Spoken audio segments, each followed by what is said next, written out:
Bom dia. Opa. Bom sábado a todos. Eu agradeço o convite do pastor Moisés, professor Moisés, para estar aqui.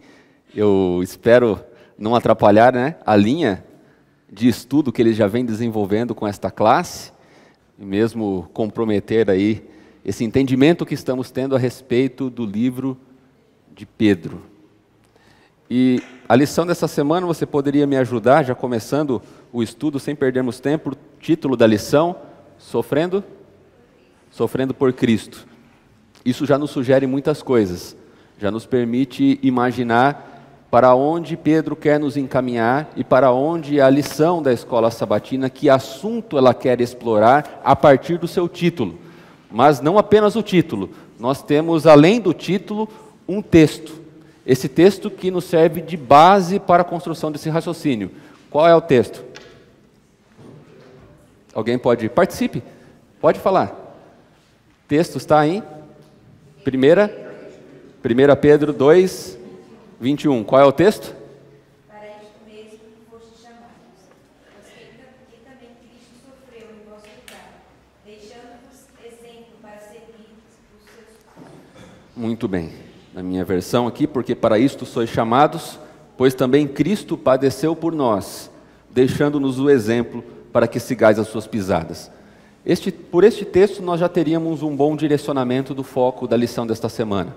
Mas há um outro mais que eu gostaria de trazer para podermos refletir, que é o de 1 Pedro 1,6, em que vós grandemente vos alegrais, ainda que agora importa, sendo necessário que estejais por um pouco contristado com várias tentações. E 1 Pedro 5,10, e o Deus de toda a graça, que em Cristo Jesus vos chamou à sua eterna glória, depois de haverdes padecido um pouco, Ele mesmo vos aperfeiçoará, confirmará, fortificará e fortalecerá.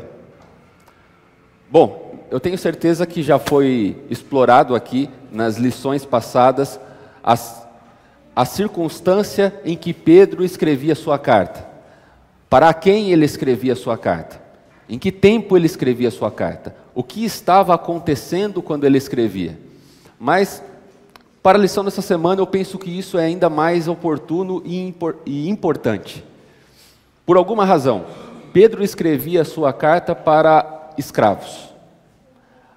E este assunto muito me interessa, é uma das minhas linhas de estudo, de pesquisa, relacionadas ao trabalho. E a lição vai dizer muito isso a respeito do trabalho, porque é a partir da relação escrava que nós começamos a construir tudo o que se entende a partir de trabalho humano. O que era o escravo? O que é um escravo? Porque um escravo não muda.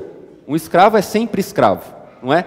As características que marcam um escravo, embora mude o tempo, elas sempre estarão presentes. O que é um escravo? O escravo não tem o direito de escolha. Sim, é exatamente isso. Eu tenho certeza que vocês também têm essa mesma concepção. Um escravo é alguém semelhante a uma coisa. Na lei romana, o que era um escravo? Um escravo, ele nada mais era do que um objeto. Um escravo, ele era semelhante a qualquer ferramenta utilizada no desenvolvimento de um trabalho. Então, um escravo, a única coisa que o diferenciaria de, por exemplo, uma enxada, era dar-se a circunstância aleatória e presente nele, de que entre todas as ferramentas o escravo fala, e a enxada não fala. Ela é muda. Mas o escravo não muda em nada em relação à enxada, porque ele também, assim como a enxada, não tem nenhum direito em relação ao seu senhor, ao seu amo. O escravo, ele não tem nenhuma perspectiva de liberdade, ele não tem o que se chama de autodeterminação. O escravo não pode simplesmente abrogar-se no direito de ir e vir. Um escravo, ele não pode, por exemplo, ter o direito a ter alguma coisa. Então o escravo não tem propriedade. O escravo não pode dizer, isso é meu, aquilo me pertence. O escravo, sim, ele era um objeto de propriedade, do direito da propriedade do senhor. Olha que relação complexa, que relação cruel. Eu tenho um ser humano que é comparado a qualquer tipo de coisa. Assim era a sociedade, em sua maioria, as pessoas para as quais Pedro escreve estas palavras. Você pode notar o que significa para alguém que nasceu sobre o jugo da escravidão, entendendo que ele era o objeto dos desejos e dos direitos de alguém, que ele não tem a liberdade de ir e vir, que ele não tem a mínima expectativa de obter a propriedade de algo, que ele não é igual àquela outra pessoa que aparentemente possui as mesmas características que ele não tem simplesmente nenhuma condição de se opor contra isso. Ele não pode em nenhum momento se colocar contrário a essa ordem estabelecida. Ele agora passará a ouvir o seguinte: não fiquem tristes. Vocês são todos iguais. Deus ama a todos vocês. Eu estou aqui, Jesus dizendo, para amar todos vocês, para dar a vocês uma vida abundante, uma qualidade de vida. Eu estou aqui para reconhecer a dignidade de vocês, o direito que vocês têm de serem reconhecidos por aquilo que vocês são, pelo simples fato de vocês serem seres humanos, filhos de Deus. Aliás, todos vocês são filhos do mesmo Pai. Ora, o que é que isso significa? Como é que isto cai no ouvido de um escravo? Consegue parar para pensar a importância e o peso dessa carta de Pedro? A importância de versos como esse, em que ele diz: olha, para isto sois chamados. Vocês conseguem imaginar? Nós estamos diante de uma situação. Qual é a circunstância? Bom, a primeira é que a um escravo ouvir que ele é igual ao seu amo, pode ser que ele pretenda, por exemplo, o reconhecimento disto por parte do seu amo, do seu senhor. Então ele está trabalhando e executando as suas tarefas, mas ele simplesmente não espera um rigor excessivo em eventual deslize, ou ele espera, por exemplo, uma certa flexibilização ali do rigor do trabalho, das ordens do trabalho. Por exemplo, eu posso sair na sexta-feira um pouco mais cedo, né? Quem sabe sair ali por volta das 10 horas da manhã, como é sexta-feira, chego 9h30, saio às 10, para preparar as coisas para o sábado. E meu chefe, porque ele também é o meu senhor, ele também é cristão, ele se converteu também como eu me converti. Nós frequentamos, inclusive, a mesma reunião. Nós ouvimos o mesmo discípulo, o mesmo apóstolo. Nós bebemos agora da mesma fonte. Nós somos irmãos. E eu sei que existem exceções de rigor excessivo entre irmãos, né? Mas normalmente com um irmão a gente trata diferente. Mas além disso, isso não seria o pior. Qual é outro perigo que você tem quando você começa a falar dessas coisas que enchem o coração de um escravo? O que, pastor? Eu quero sair daqui.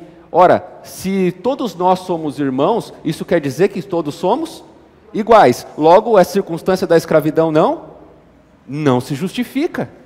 Eu não quero ser escravo, eu não serei escravo. Eu não vou servir mais você.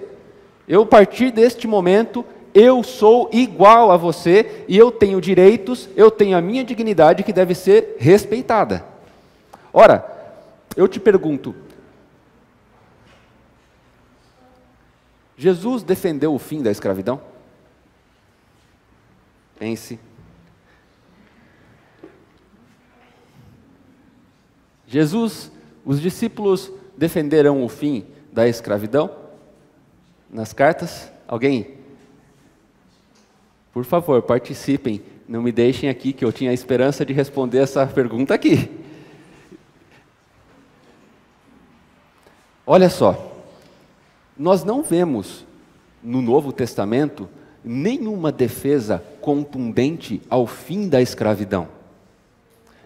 E me parece que, embora a escravidão não esteja acolhida dentro dos nossos princípios cristãos, procede? Nós não acolhemos. Ora, como então conciliamos essas duas coisas? Se o cristianismo, quando ele chega numa região, quando ele chega numa comunidade, ele tenta libertar, ele traz uma mensagem de libertação, como é que eu consigo compatibilizar uma circunstância de escravidão com uma circunstância de liberdade? Porque me parece que são duas coisas opostas, não é? Nós não conseguimos ser ao mesmo tempo escravos e livres. Ou conseguimos?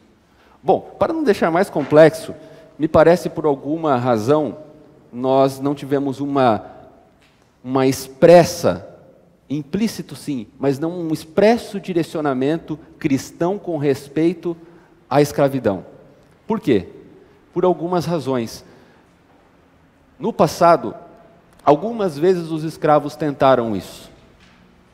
É natural que uma pessoa que se sinta numa circunstância de pressão e numa circunstância de desconforto, ela se sinta acuada. Nesse momento ela está presa aí num labirinto, ela quer resolver a sua vida, ela busca meios para fazer isso. E algumas vezes os escravos tentaram isso. E eles conseguiram? Não. Eles foram massacrados e desolados. Os escravos eram mortos sem nenhuma piedade. Quando eles tentavam a ascensão social, eles simplesmente eram mortos, e isso não significava nenhum crime. Significava o legítimo direito de eu tratar com aquilo que é meu do jeito que eu entendo melhor. Portanto, se o cristianismo vem para defender uma ideia de liberdade de escravidão de uma maneira contundente, ele poderia simplesmente causar ali uma destruição de todas aquelas pessoas.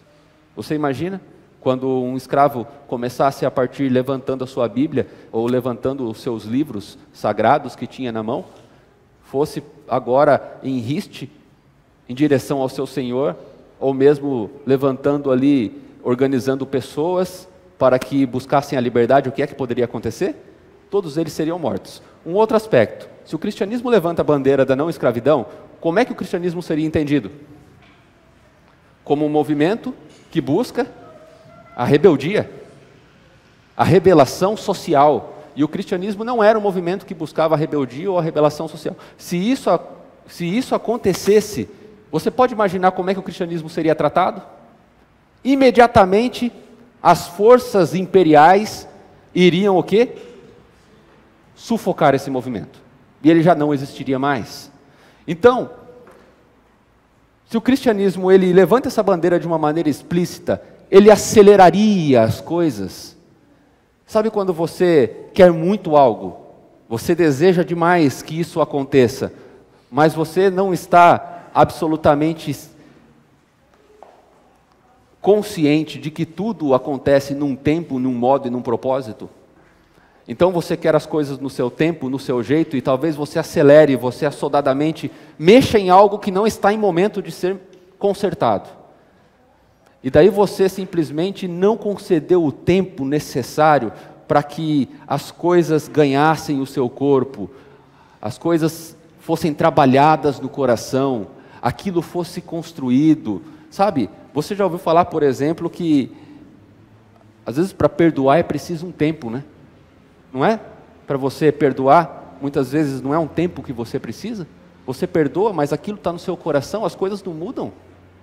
Não é simplesmente no próximo dia está tudo bem, né? Precisamos de um tempo. Aquilo vai sendo construído no nosso coração. E a partir daí, quando o perdão se consolida, ele ganha então a alma. E aquilo é verdadeiro, é real. Da mesma maneira, o que o cristianismo pregou, com certeza, era o fim da escravidão, amigos. Era o fim dessa relação, mas dentro do seu tempo. Precisava que aquilo chegasse ao coração das pessoas. E o fim da escravidão aconteceu. Aqui no Brasil demorou um tempo e ainda não terminou. Nós hoje temos escravos modernos. Ah, mas você está falando no sentido filosófico? Não. num sentido real, em lugares como em São Paulo, em lugares escondidos ali, em lugares sem iluminação adequada, nós temos pessoas fazendo algumas das roupas que nós usamos hoje. Isso sem mencionar a China e outros países. Bom, mas isso não nos interessa exatamente aqui. O que nos interessa é compreender que Pedro falava para um escravo e que, à medida que ele falava, era preciso que essa mensagem chegasse ao coração deles, sem impedir, sem fazer com que eles entendessem de uma maneira equivocada, que Cristo não havia dito que veio aqui para acabar com as relações sociais entre eles. Cristo não havia trazido aqui uma mensagem de mudança do meu status, da minha categoria social. Agora você vai me perguntar, bom, tudo bem, então, dá-se o caso em que um escravo, ele se converte, e que também ele, a partir desse momento, passa a agir com amor, passe a compreender a circunstância que ele está vivendo. Então ele, por exemplo, entende que ele é um escravo de fato e que ele é objeto do seu senhor, que o seu senhor é o seu dono. Ora, qual é a relevância do Evangelho para isso? Qual é a relevância do Evangelho para uma circunstância assim? Ele ainda continua sendo escravo, ele ainda é tratado com injustiça, ele é tratado com rigor, porque no caso, isso era o que a maioria das vezes acontecia. Os escravos continuavam sendo tratados como escravos, continuavam sendo oprimidos. Ora, sendo assim, qual é a relevância disso? Qual seria a relevância? Você já parou para pensar? Se o Evangelho chega na sua vida, mas você continua, por exemplo, trabalhando para aquele seu chefe? Olha, eu sou cristão, mas eu ainda assim continuo sendo escravo. Eu ainda assim continuo trabalhando 44 horas por semana. E agora estão querendo piorar. Estão querendo dizer que eu agora vou poder também ser chamado a qualquer hora para o trabalho, ou seja, eu vou poder trabalhar 3 horas por mês, e no final do mês, eu vou receber o salário referente a 3 horas. Como é que eu vou explicar isso para os meus credores? Como é que eu vou explicar?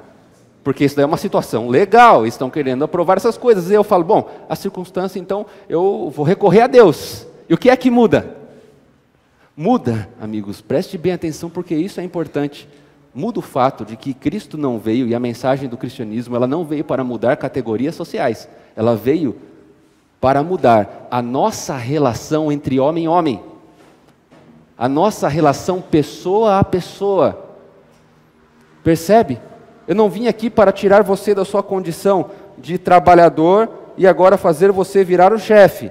Eu não vim aqui fazer você deixar de ser o escravo para você passar a ser senhor. Eu vim aqui simplesmente para trabalhar esta relação entre você e o seu irmão, para que você entenda que o cristianismo faz é transcender as categorias sociais, para nos dar a possibilidade de viver em harmonia e viver em paz. Esta é, na lição dessa semana, a essência do que ele está dizendo aqui, que nós não somos chamados à rebelião, nós não somos chamados a lutas. Veja, isso é difícil. Nós já abordamos aqui então a circunstância do escravo.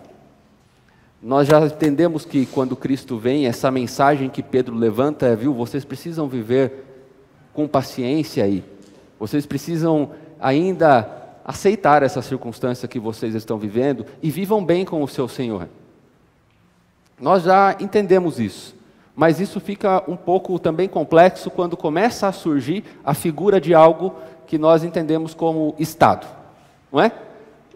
Porque nós aqui não somos escravos.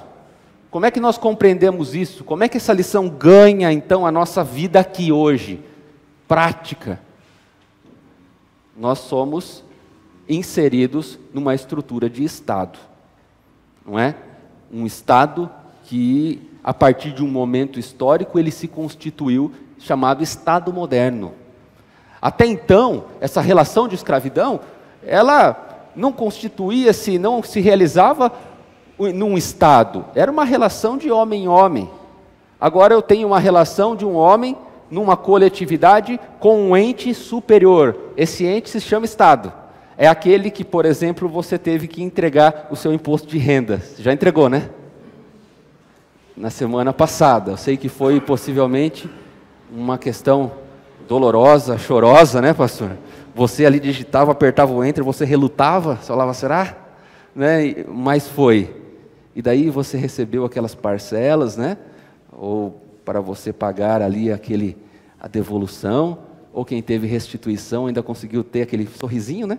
Aquele sorrisinho, falou, nossa, até que não foi tão ruim assim. Eu não sei qual que é, eu tive essa oportunidade porque a minha filha nasceu, vocês sabem, em setembro. Eu sempre falo isso, em todas as vezes que eu falo alguma coisa disso. Não sei, não consigo não deixar de falar. E daí, ou seja, nasceu em setembro, nasceu no ano calendário, no ano base de 2016. Logo, a contadora falou que era melhor colocá-la como dependente na minha conta, no meu imposto de renda e não no imposto de renda da minha esposa, o que eu gostei muito. E daí eu tive alguns benefícios por conta disso. Mas veja, é o Estado. É o Estado. Ele te exige alguma coisa. E ele exige com o direito de exigir de você algo. Ele te impõe, ele se sobrepõe às nossas relações. A sua vontade e a minha vontade em relação ao Estado, hoje eu não quero, esse ano eu acho que eu não vou pagar não, imposto de renda, pouco importa, porque o Estado ele age com um poder imperial, o Estado age com um poder de polícia, ele age com imposição. Isso não faz muita diferença para ele a nossa vontade, não a nossa vontade individual. Ele está mais preocupado com o interesse? Eu sei, isso é mentira. Mas isso daí é teoria.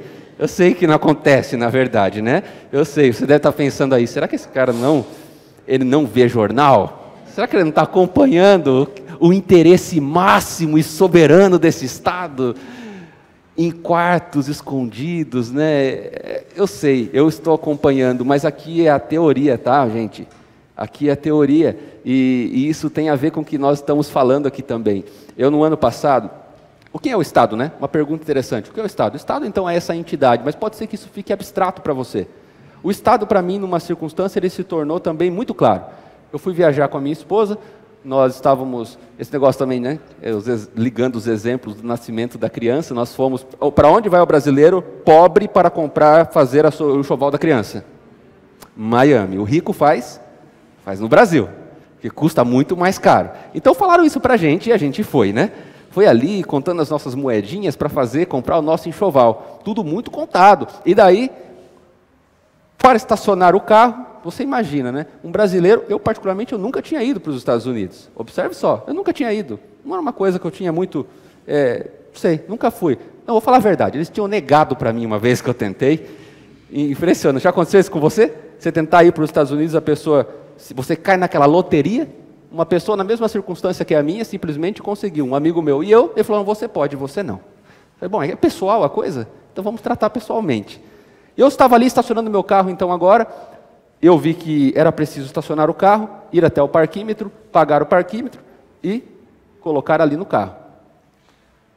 Estacionei o carro, era à noite, escuro, e fui mais ou menos com uma distância daqui até a Tami ali atrás, para usar a Tami e o Gustavo como exemplo. Não é uma distância tão longa, mas estacionei o carro, fui até lá. Rapidinho, tomei as providências, passei cartão de crédito, paguei, ok, tudo certo, volto para o carro. Quando volto para o carro, vocês não imaginam a eficiência do sistema americano. Já havia uma multa ali. Eles já haviam me multado. Eu falei, isso não é possível. Eu olhei para trás, eu falei, mas eles vieram o quê? De helicóptero? Tem câmeras aqui? Alguma coisa está acontecendo. Quando eu notei, tinha um outro rapaz na escuridão, fazendo num tablet, e ele também fazia ali, multava os outros carros. Fui tentar argumentar com ele, a circunstância da multa, vocês imaginam o meu inglês falando sobre a multa? Ele simplesmente, ele entendeu, mas ele entendeu porque eu mostrei o papel. Ele então pegou e falou assim, olha, não posso fazer nada por você. Eu acho que é isso que ele quis fazer, porque ele fez mais ou menos assim, ó, escreveu um número e falou, ligue para esse número. Tentei ligar várias vezes. Quem era o Estado para mim nesta relação? Era ele. O Estado era ele. Como é que eu reagi em relação a ele? Eu fui até meu carro, peguei a minha Bíblia e falei, você nunca leu isso? Foi isso que eu fiz? Não. Eu peguei aquele telefone, aquilo estragou um pouco minha noite, confesso. Mas peguei o telefone, voltei e tentamos no hotel ligar, ninguém conseguia, enfim. Fui até o local e consegui resolver depois, tive que fazer uma petição lá, tive que advogar nos Estados Unidos, em causa própria, né? Mas deu certo, depois de alguns meses eles mandaram que estava deferido o pedido. Mas veja que circunstância, o Estado ele se impõe. E não naquele momento eu tive que apresentar, abrir a minha Bíblia e dizer para ele, olha meu amigo, você está contra os princípios bíblicos. Você não leu os 10 mandamentos? Não é? Não roubarás? Isso não significa nada para eles, porque o Estado é o quê? É leigo. O Estado ele é soberano, o Estado não tem nada a ver com religião. Mas o Estado, ele põe lá uma norma constitucional, que diz que ele é sim, ele respeita o seu credo, respeita a sua religião. Ele respeita sim aquilo que você crê. No entanto, nós vemos o quê? A circunstância do Enem, que só agora eles tiveram a possibilidade de fazer as provas num dia de sábado. Isso foi de um dia para o outro que aconteceu? Quanto tempo levou para que isso acontecesse? Um período de maturação. Na minha época do vestibular, eu prestei provas em dias, nos dias do sábado, ficando lá preso naquele dia, diversas vezes. Inclusive no meu aniversário, sem receber sequer um parabéns.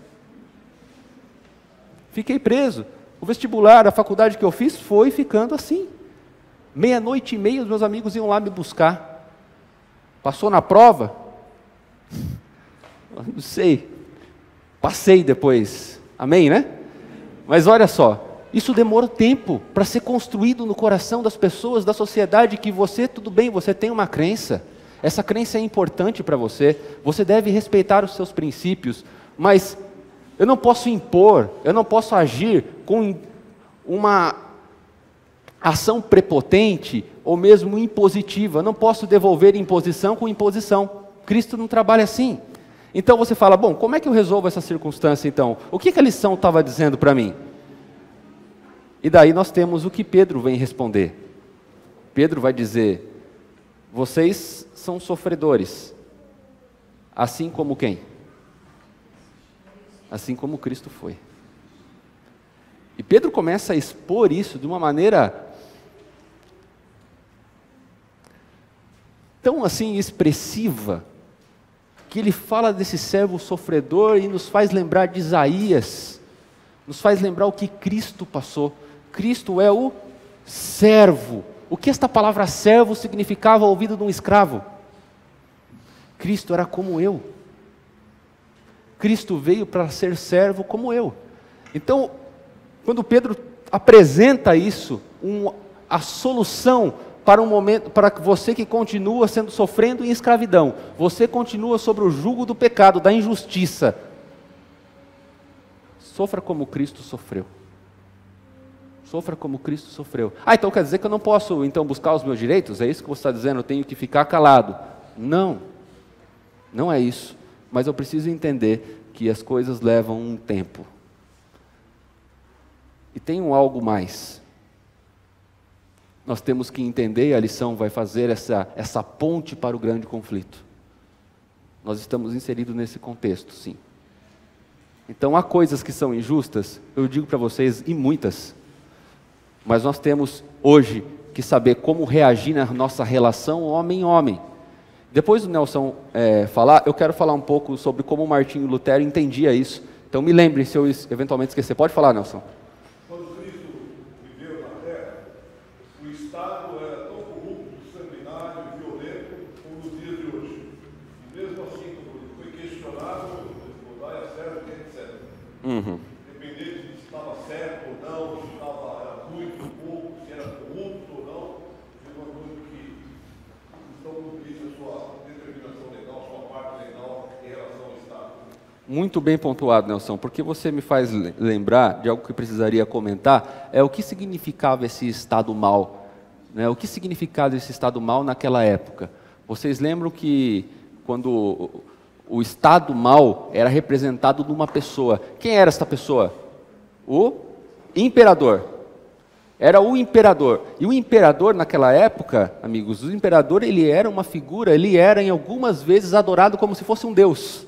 Adorado como se fosse um deus. Existem alguns registros históricos que mencionam palavras que eram dirigidas ao imperador, atribuindo a ele uma característica de divindade. Então, quando eu tenho César, quando Cristo vem, o que é que eu tenho?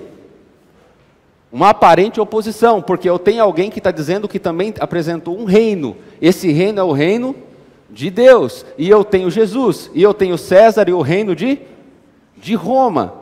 Então, quando as pessoas vêm, eu falo, eu vou seguir Jesus, porque Jesus vai fazer oposição ao reino de César. Ele veio aqui para acabar com o reino, me fugiu a palavra. Ele veio acabar aqui com o império de Roma. E não é exatamente isso, mas essas categorias eram muito claras. E quando Pedro diz, e aí, o que fazemos aqui? Cristo olha para ele e fala, dai o quê? A César o que é de César, e a Deus o que é de Deus. Porque o que é de César, o que é de Deus é de Deus. César está aqui, Deus está aqui. São duas coisas diferentes, são dois reinos, o reino desta terra e o reino de Deus. Só que eles não compreenderam que o que Cristo estava dizendo é que o reino dele não era deste mundo. O reino dele não veio para competir em categorias com os reinos impostos desse mundo. Pelo contrário, o reino dele veio para expandir nas categorias homem-homem, no seu relacionamento com o reino deste mundo, os princípios de vida em abundância, de amor, de relacionamento possível numa relação de conflito, numa relação de imposição. Ora, quem era Nero? Nero era uma pessoa muito vaidosa. E Nero conta a história que ele, no ano 64, se eu não me engano, ele foi acusado de um grande incêndio em Roma. Os historiadores dizem que ele foi o que provocou, alguns. Ele provocou esse incêndio. A intenção dele era que estabelecer uma cidade em que ele fosse exaltado nessa cidade. Nero era assim, e ele forjou esse incêndio e assistiu o incêndio do alto da sua torre, sem fazer nada. E por isso levantou-se muito essa dúvida de que Nero teria sido o próprio realizador, mandante desse incêndio. Até porque as pessoas que estavam lá à disposição de Nero, os seus homens, os seus soldados, eles não estavam ajudando a apagar o incêndio em Roma. Roma era uma cidade de tábuas. Você imagina o que significava um incêndio ali? Uma destruição total. Alguns prédios importantíssimos, históricos, foram acabados ali. E o que acontece com Nero, quando ele recebe essa notícia de que agora o fogo, ele está sendo acusado de ter posto fogo em Roma? Vocês lembram? Ele bota a culpa em quem? Nos cristãos. Por quê? É o bode expiatório. Ora, quem foi? Foram os cristãos. Cristãos? Quem são os cristãos? Existia em Roma pelo menos dois tipos de religião. A religião lícita e a religião ilícita. A religião dos judeus era uma religião lícita. A religião dos cristãos era uma religião ilícita. Mas por quê? Eu estou acelerando, eu acho que em termos, não sei se eu estou dentro do tempo ou não. Nelson, está dentro, mais ou menos? Ou está terminando? Está terminando? Ok. Obrigado, você ter me lembrado. Mas essa religião, muito obrigado, essa religião ilícita, nem todo tempo era ilícita, porque os cristãos eram entendidos como uma seita do judaísmo. O judaísmo era uma religião lícita. A partir de um momento, os cristãos começam a ser entendidos mal. E daí o que eu tenho? Eu tenho uma compreensão de que, olha, os judeus estão perseguindo os cristãos não fazem parte. Os cristãos são os seguidores de Jesus. Este homem morreu. Os cristãos, aliás, eles se reúnem em alguns lugares, escondido. Ora, escondidos dos judeus, e os cristãos começam a ser ali perseguidos. E cada vez mais, existem várias razões. Eu não quero explorar essas razões porque eles eram perseguidos pelo povo do Império Romano. Não é isso o foco. Mas a partir desse momento o cristianismo começa a ser entendido como uma religião ilícita. E a perseguição era dura e cruel. Era tão dura, e eu trouxe aqui um trecho de um historiador que ele fala dessa perseguição. Ele diz assim, esse foi um texto da época, escrito por Tácito, ele fala sobre as coisas que aconteciam naquela época. E ele diz que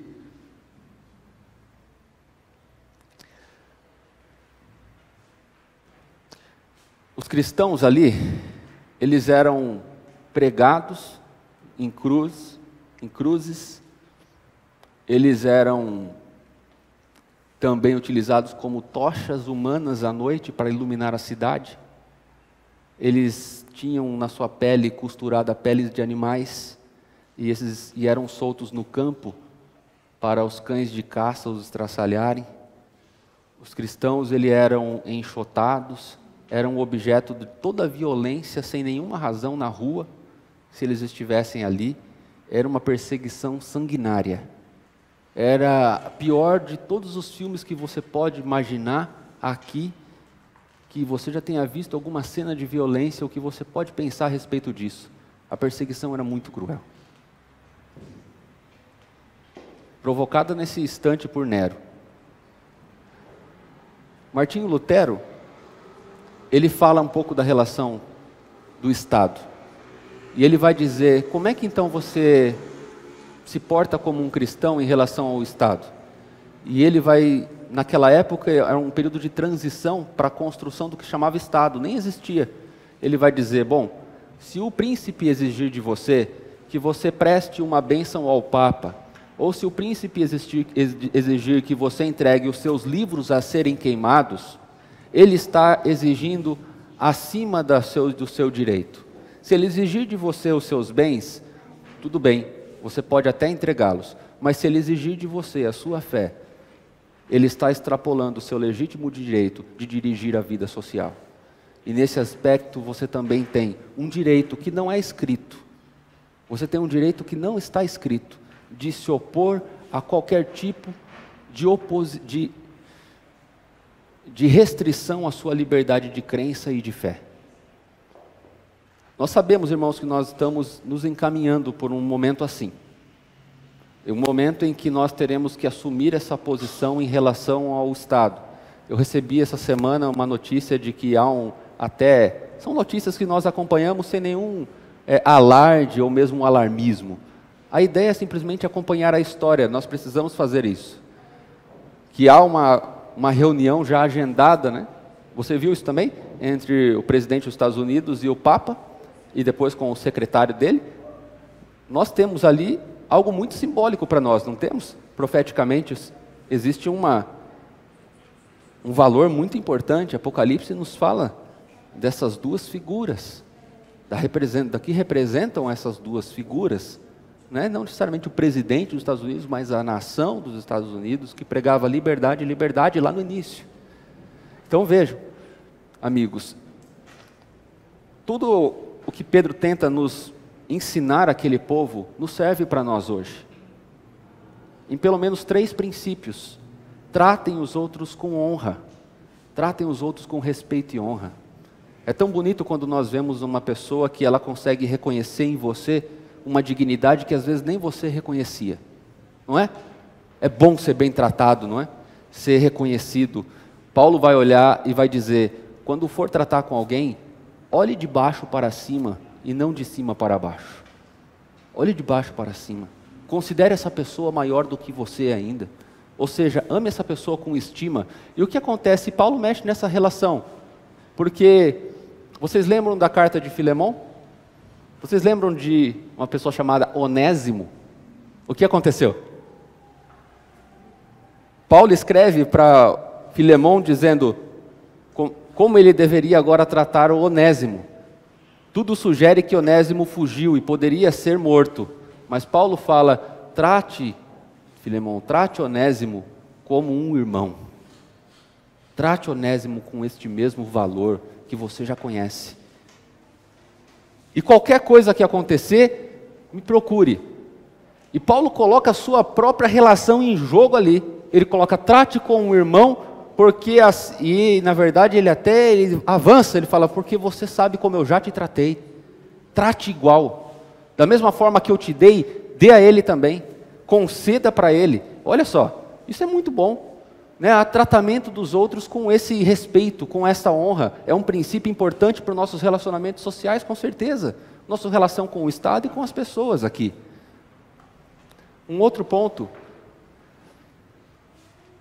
é que tudo que nós formos fazer, devemos ter em vista que não estamos fazendo para homens.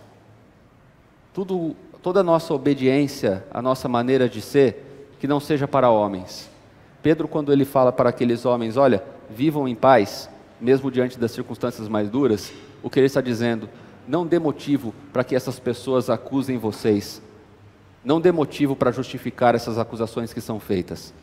Vivam em paz, para que isso construa no seu tempo aquilo que vai nascer no coração sólido, que é o respeito por aquilo que vocês acreditam e pelo Deus que vocês servem. Então vivam em paz mesmo diante da provação, para que isso traga frutos no futuro. Talvez não veremos aqui, mas isso vai acontecer. Você possivelmente já ouviu isso, eu já ouvi isso em alguma circunstância. Olha, lá atrás você agiu dessa maneira e isso me influenciou depois. Amigos, tudo tem um tempo, um modo e um propósito. E nós, se vivemos assim, estamos dando honra e glória a Deus. O outro ponto é, além de respeitarmos a Deus, respeitarmos, então entendermos que o que fazemos para a honra e glória dele, respeitarmos os homens, nós também devemos respeitar então aqueles que são postos diante de nós, como autoridades. Infelizmente não são exemplos e vão cumprir com o seu julgamento no final, cada qual com aquilo que fez. Mas cabe a nós aqui não sermos partidários.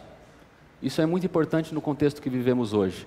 Eu sei que não existe uma coisa mais política do que falar que a religião não é política. Mas eu acho que a religião não é partidária, amigos. A religião ela não tem apoio, não tem partido. A religião segue a Deus. Mas aquilo que a religião propõe é uma força, sim. É a força que envolve os relacionamentos. É aquilo que diz que um reino vem e está chegando. E logo Cristo nos levará com ele. E o fim da escravidão, enfim, de fato, fisicamente vai acabar. Então, sejamos livres. Vivamos livres, muito embora presos às circunstâncias aqui. Que possamos viver acima dessas categorias que vivemos para dar honra e glória a Deus. Me parece que essa foi a suma, pelo menos do que eu entendi da lição dessa semana. Vamos orar?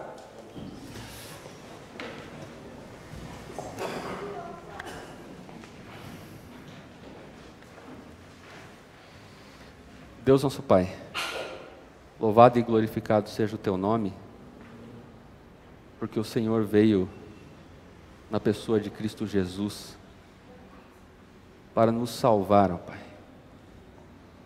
Nos salvar de toda e qualquer escravidão que existe, de toda a opressão que o pecado tem gerado através de pessoas sobre nós. Mas obrigado, ó Pai, porque podemos viver em liberdade quando honramos o Teu nome e podemos viver acima dessas circunstâncias aqui. Obrigado porque o Teu reino vem, mas desde já nós podemos viver experimentando a boa nova de ser uma pessoa nova, diferente, uma pessoa cheia da Tua graça, que vive acima de pessoas e de circunstâncias, ó Pai, de relacionamentos difíceis, porque aprendeu a amar. Que o Senhor nos abençoe ricamente a olharmos os outros com o mesmo amor com que o Senhor tem nos olhado. Que possamos viver, ó Pai, dando um exemplo do Deus a quem seguimos aqui, que sofreu e sofreu por nossa causa, mas amou, dando a todos nós o exemplo de como também devemos amar. Que o Senhor abençoe a nossa igreja a continuar firme nessa caminhada, em que tem sido objeto e alvo dos intentos do inimigo, mas que possamos hoje nos fortalecer e ratificar entre nós o nosso comprometimento com esses princípios de vida que o Senhor nos apresenta. Perdoa os nossos pecados, porque somos fracos, mas dá-nos a força, ó Pai, de vencermos dia após dia. É o que pedimos a sua companhia ainda para esse sábado conosco. Em nome de Cristo Jesus, amém.